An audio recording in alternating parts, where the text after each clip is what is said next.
하나님의 평화가 여러분과 함께하기를 주의 이름으로 축복합니다. 오늘은 믿음은 과거형이 아니고 현재형이라는 제목으로 말씀을 전하겠습니다. 왕년에 교회를 열심히 다녔다는 어떤 분을 만나 그분의 신앙 이야기를 들을 기회가 있었습니다. 굉장한 내용이었습니다.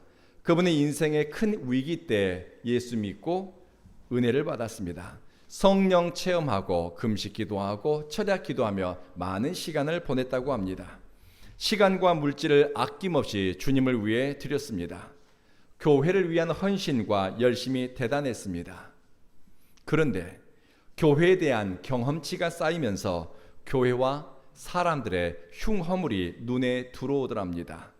교회의 생리를 알아갈수록 옳고 그름을 따질 것이 늘어갔습니다. 그분의 요구사항은 많아졌습니다. 교회 안에서 사소한 일로 부딪히거나 갈등하는 사람들이 늘어갔습니다. 결국 그분은 교회를 떠났습니다.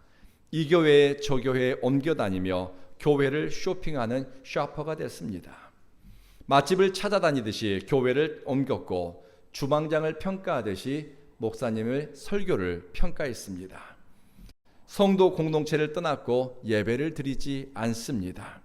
물론 유튜브로 유명한 목회자의 설교를 찾아 가끔 듣는다고 합니다. 그래서인지 모르겠지만 본인은 여전히 예수를 잘 믿고 있다고 생각합니다. 신앙생활은 과거형이 아닙니다. 현재형이고 신앙은 미래를 바라봅니다. 바른 신앙의 사람은 과거의 신앙체험, 옛날의 헌신과 열심을 마치 훈장처럼 달고 다니는 것이 아니라 그것을 내려놓고 디딤돌로 삼아 위로 비상에 오릅니다. 바울 사도가 쓴 초창기 글에는 본인의 집안 배경이나 학벌과 경력이 종종 언급되었습니다. 나 이런 사람이야. 자기가 어떤 사람인지를 알리고 또 교회 공동체로부터 인정받기 위한 목적으로 바울은 자기를 드러냈습니다. 이력, 경력, 예수 믿고 변화된 기적같은 체험이나 간증들을 소개합니다. 그런데 점점 신앙의 연륜이 늘어납니다. 그리스도를 위해 헌신하고 자기를 부인한 흔적이 늘어나면서 바울은 이제는 내가 자랑할 것은 내 연약함밖에 없습니다. 예수를 닮기 위해 뜻을 세우고 예수를 따르기 위해 고난과 시련, 역경과 환난을 당하면서 나의 나된 것은 다 주님의 은혜라고 고백합니다. 과거에는 사역의 자랑이나 드라마틱한 신앙 체험을 내세웠는데 이제는 나는 오늘 하루도 경주자처럼 그리스도를 위해 달려갑니다라고 선포했습니다. 영광의 면류관을 바라보며 그는 멈추지 않겠다라고 글로 적었습니다. 자신은 그리스도를 위해 존재하고 그리스도와 함께 살아가는 현재의 의지와 뜻을 사람들에게 고백합니다. 믿음은 과거형이 아니라 현재형으로 고백되어집니다. 다윗의 후손 가운데 아사라는 이름을 가진 왕이 있었습니다. 그는 남유다 왕 20명의 왕들 가운데 선정을 베푼 왕 가운데 한 명입니다. 아사는 왕위에 오르자 산당과 이방신들을 위한 제단, 우상을 제거했습니다. 그리고 사람들이 좋아했던 태양상도 제거했습니다. 남유다의 영적 생태계를 오염시키고 그릇된 길로 사람들을 미혹하는 거짓 종교와 상징들을 다 허물었습니다. 하나님 편에서 하나님을 경외하는 신앙으로 선택하는 아사 왕을 하나님은 기뻐하셨습니다. 하나님이 아사에게 복을 주시니 그의 사방이 다 두루 평안했습니다. 수년 동안 국경 지역에서 전쟁이 일어나지 않았습니다. 그런데 말입니다. 하나님이 함께 하시고 하나님이 복 주시는 사람에게도 예기치 않은 순간에 환난과 어려움이 닥쳐옵니다. 하나님을 경외하기 때문에 어려움이 없는 것이 아니라 하나님을 경외하는 신앙으로 닥쳐오는 환난과 어려움을 우리는 이겨내는 줄로 믿습니다. 구스 사람 이디오피아죠. 이디오피아 사람 세라가 무려 100만 명의 군대를 이끌고 국경선을 침범한 것입니다. 아사 왕은 마레사의 스바다 골짜기에 군대를 이끌고 나가 적들을 대적했습니다. 학자들은 역대하 14장에 언급된 구스와의 전쟁터가 과거 다윗이 골리앗을 무찔렀던 엘라 골짜기라고 합니다. 아사 왕이 가진 능력은 그의 군대는 100만 대군을 상대할 수준이 못 되었습니다. 골짜기를 가득 메운 100만 명의 군대, 여러분 상상해 보십시오. 적들을 보니 기가 죽고 주눅이 듭니다. 그리고 두려움 때문에 다리는 후들거리고 마음은 녹아내렸을 것입니다. 이렇게 기가 막힌 현실 앞에서 아사 왕은 하나님께 부르짖습니다. 하나님, 힘이 강한 자와 약한 자 사이에서 주님밖에 도와줄 리가 없습니다. 우리를 도와주십시오. 우리는 주님을 의지합니다. 주님의 이름을 의탁하는 믿음으로 이 큰 군대와 싸우기 위해서 나왔습니다. 사람이 하나님을 이기지 못하게 해주십시오. 하나님의 전쟁은 군대의 크기와 상관이 없습니다. 하나님의 전쟁은 사람의 생각과 예측대로 되는 것이 아니라 하나님의 뜻과 의지에 따라 전쟁의 결과가 달라집니다. 하나님이 아사 왕의 작은 군대를 돕자 그들은 100만 군대를 무찌르고 큰 승리를 거두게 됩니다. 이 일을 계기로 남유다의 영적 생태계에 큰 변화가 일어났습니다. 국가 운영이 안정되었습니다. 이때 아사 왕 곁에는 아사랴라고 하는 선지자가 있었습니다. 이 선지자가 아사 왕에게 조언을 합니다. 여러분이 하나님과 함께하면 하나님도 여러분과 함께할 겁니다. 여러분이 힘써 하나님을 찾으면 하나님도 여러분을 만나 주십니다. 그러나 만약 여러분이 하나님을 떠나면 하나님도 여러분을 떠날 것입니다. 이 말을 듣고 감동한 아사 왕은 어떻게 하면 하나님을 기쁘시게 할까? 어떻게 하면 하나님을 온전히 섬길 수 있을까 생각합니다. 그래서 남유다 안에 성행했던 이전보다 더 과감하고 결단력 있는 종교개혁을 실행합니다. 이방 종교와 우상 숭배, 가증한 물건들을 모조리 제거했습니다. 하나님께 나아가는데 영적 걸림돌이 되는 것들을 제거한 것입니다. 하나님께로 마음을 모으는데 방해가 되는 것들을 다 치웠습니다. 그것은 우상이나 거짓 신앙입니다. 잘못된 가르침이나 시대의 풍조 혹은 합리적인 세상의 논리일 수도 있습니다. 하나님을 지금 예배하지 않아도 될 이유를 만들고 하나님께 나가지 않아도 될 핑계거리를 정당화시키는 어떤 것들입니다. 하나님께로 향해야 될 마음이 다른 것으로 기울어지게 하는 어떤 것입니다. 영적 회복을 위해서 아사 왕은 잘못된 신앙 전통에서 돌아섰습니다. 하나님이 가증하게 여기고 미워하는 것들을 미련 없이 제거했으니 이것이 회개요 거룩함으로 나아가는 시작입니다. 그리고 아사 왕은 하나님을 위한 하나님을 예배드리는 제단을 재건했습니다. 하나님을 예배하기 위한 영적 구심점이 회복된 것입니다.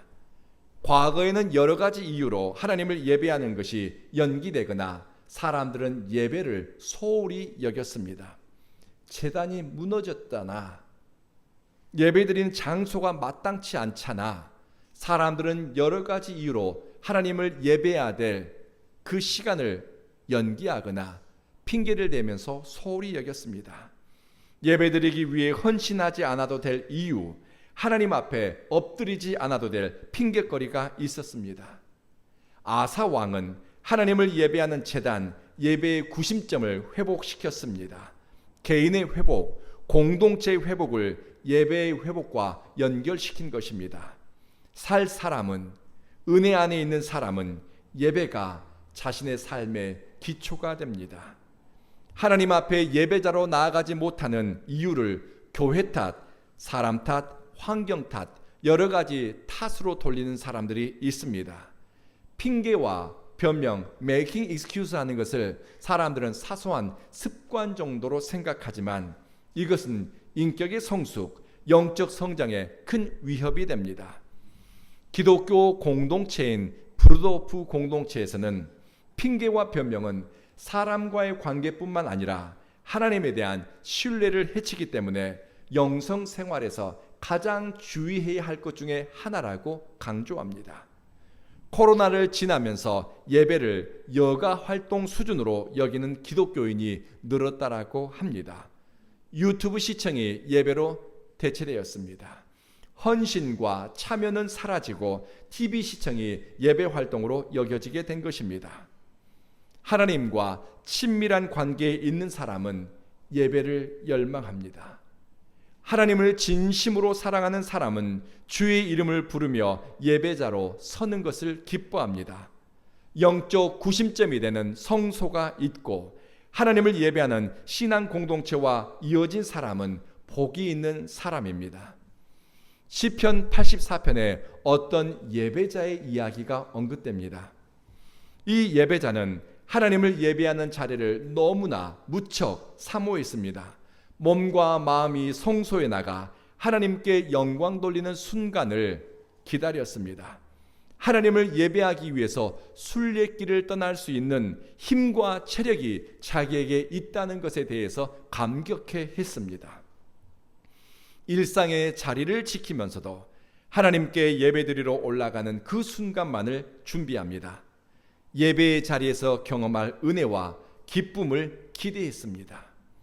하나님을 신뢰하는 사람은 예배자로 주님 앞에 서는 것을 기뻐하고 하나님은 그들에게 좋은 것으로 만족해 하십니다.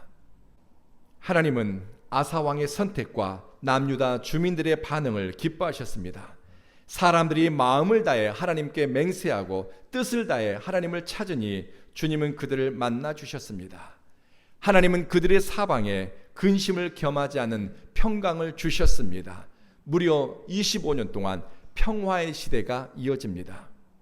그런데 문제가 생겼습니다. 북이스라엘을 다스리는 바아사라고 하는 왕이 남유다를 침공한 것입니다. 그리고 국경 지역에 있는 라마라고 하는 곳에 요새를 건축하는 것입니다. 북이스라엘의 바아사는 마치 우리나라의 남과 북이 나누어진 것처럼 북이스라엘 사람들이 남유다에 내려가서 남유다 사람들과 만나고 친하게 지내는 것을 못마땅하게 여겼습니다. 그래서 북이스라엘과 남유다 사이에 국경선을 확실하게 긋고 사람들의 교류를 중단시키고 서로 간에 긴장을 조성하기 위해서 라마라고 하는 성을 건축한 것입니다. 오랜 평화의 시간 때문인지 아사 왕은 영적 긴장감을 잃어버렸습니다. 하나님과 친밀한 소통이 없고 은혜가 오지 않는데 본인은 신앙이 있는 것처럼 착각하고 수십 년을 지낸 것입니다. 영적 실력은 문제가 들이닥치면 드러나게 됩니다. 25년 전 100만 대군이 쳐들어왔을 때는 믿음으로 현실을 돌파했던 아사였지만 이제는 영적 감각을 잃어버린 신앙을 다 까먹은 늙은 아사왕만 남았습니다. 예배의 감격을 잃어버리고 겉껍데기만 남은 신앙을 붙잡고 있으니 겉보기에는 살아있는 것 같은데 실상은 죽은 신앙입니다. 하나님의 구원을 기다리는 믿음도 하나님이 하실 것이라고 하는 소망도 없습니다. 오히려 그동안 쌓인 현실에 대한 노하우, 노련함, 세상 이치를 쫓아서 선택합니다. 하나님에 대한 신뢰보다 세상 지혜와 요령으로 길을 찾습니다. 아사왕의 선택은 왕궁과 성전 곳간에 있는 보물들을 죄다 모아서 아람 왕 벤하닷에게 조공으로 바쳤습니다. 아람 왕에게 도움을 요청하고 민족의 운명과 국가의 미래를 이방 왕에게 의탁한 것입니다. 벤하닷은 군대를 일으켜 아사 왕의 바람대로 북이스라엘 군대를 쫓아냈습니다. 여러분, 젊은 시절에는 믿음의 선택을 하고 하나님을 위해서 우선순위를 살폈던 아사 왕이었지만 어느 순간 지혜가 어두워졌습니다. 은혜가 떠나면 하나님보다 상황이 크게 보입니다. 예배의 구심점을 잃어버리면 하나님과 친밀한 소통이 단절되고 하나님의 소리가 들려오지 않습니다. 믿음은 끝까지 버티고 이어지고 견디게 하는 힘이 있습니다. 아무 일이 일어나지 않아도 하나님을 열망하며 자리를 지키는 것이 오래 참음입니다. 내 뜻과 의지대로 상황이 돌아가지 않아도 하나님을 사랑하고 그 사랑을 표현하기 위해서 선택하는 것이 헌신입니다.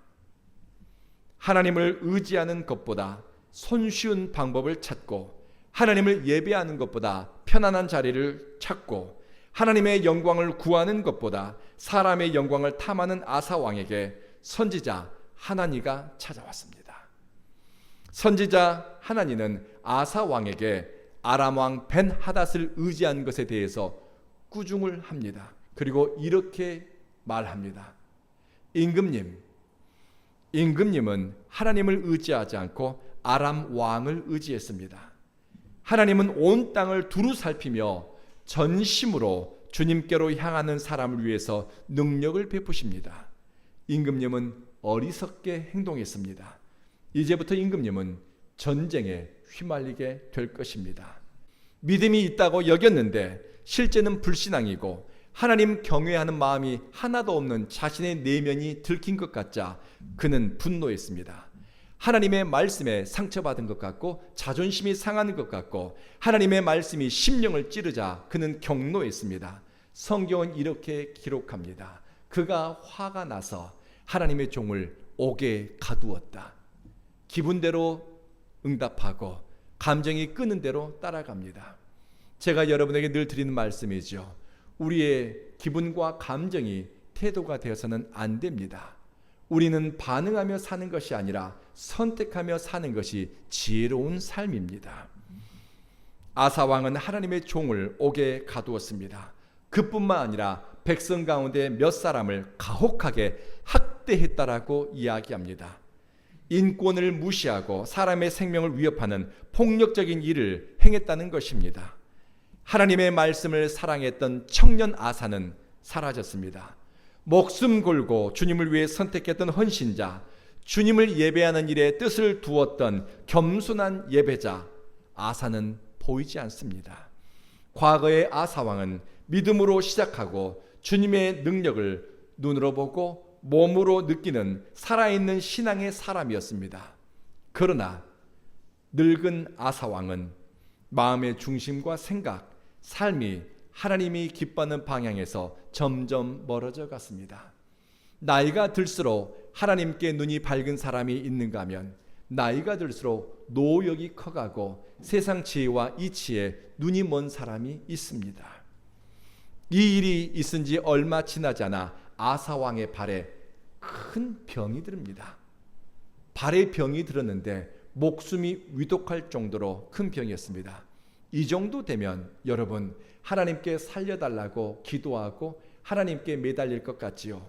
성경은 아사 왕이 하나님께 구하지 않았다라고 기록합니다. 내 목숨이 경각에 달렸고 큰 병으로 고난을 당하면서도 마음이 완고하고 완악해지니 하나님을 찾지 않은 것입니다. 여러분, 지금 믿음이 있는 것 같고 또 과거에 믿음의 삶을 살았다 하더라도 우리는 언제든지 무너질 수 있고 우리의 얕은 신앙은 언제든지 바닥날 수가 있습니다. 그러니 사람은 언제나 겸손해야 합니다. 자랑할 것이 하나도 없습니다. 선 것을 자랑할 필요 없습니다. 넘어질까 우리는 주의해야 합니다. 믿음은 언제나 현재형입니다. 오늘 주님을 의지하고 예배하고 신뢰하는 결단을 촉구합니다. 말씀을 마치겠습니다. 평안한 날 임하는 은혜와 사랑을 깨닫는다면 어려움과 환난 속에서도 하나님의 사랑을 찾습니다. 오늘처럼 아무 일이 없는 것 같은 날 아침 주님 앞에 예배드릴 수 있는 보통의 날, 하나님의 사랑을 깨닫고 살피는 사람은 죽음에 이르는 과정에서도 하나님의 사랑을 발견합니다. 그 사랑을 신뢰합니다. 제가 존경하는 선배 목사님이 중환병에 걸렸습니다. 매일 밤마다 심장이 아프고 통증 때문에 숨을 쉴 수가 없고 밤에 잠을 자지를 못합니다. 밤을 하얗게 불태우고 아침을 맞이합니다. 고통스러운 날이지요. 그분께 전화를 걸어서 안부를 여쭈었습니다. 이렇게 대답하셨습니다. 주목사, 형통할 때에 임하는 복이 있고 고난 중에 임하는 복도 있다. 그러니 나는 매일같이 선한 싸움을 한다. 매일 하나님을 찬양하고 날마다 하나님을 노래한다고 합니다. 내게 가장 큰 기쁨은 하나님을 노래하는 것이다. 여러분, 믿음이 무엇일까요? 여러분, 믿음을 무엇이라고 정의하십니까? 하나님을 신뢰하고 믿는다는 것은 위기와 고난의 때 임하는 하나님의 사랑을 구하고 찾고 발견하는 것입니다. 또한 평안의 날에도, 아무 일이 없는 것 같은 날에도 하나님 사랑에 대한 간절함으로 하나님을 바라고 소망하고 주님께로 향하는 것입니다. 사랑하는 성도 여러분, 과거에 경험한 하나님 체험이 오늘 여러분이 하나님을 더 사랑하고 믿음으로 사는 디딤돌이 되고, 또 오늘의 헌신과 예배가 내일 여러분의 삶을 은혜와 진리로 충만하게 이끄는 마중물이 되기를 주의 이름으로 축복합니다. 기도하겠습니다. 자비하신 주님, 형통할 때 임하는 복을 깨닫고 온전히 누리게 하시며, 고난 가운데 임하는 하나님의 사랑을 발견하고 그 사랑의 의지에 현실의 어려움과 시련을 넘어설 수 있도록 도와주십시오. 오늘 하루 싸워야 될 믿음의 선한 싸움 잘 싸우게 하시며, 하나님을 신뢰하고 소망하고 열망하고 바라봄으로 오늘 하루가 은혜로다, 모든 것이 은혜로다 고백하며 살아가게 하소서. 예수님 이름으로 기도드립니다. 아멘.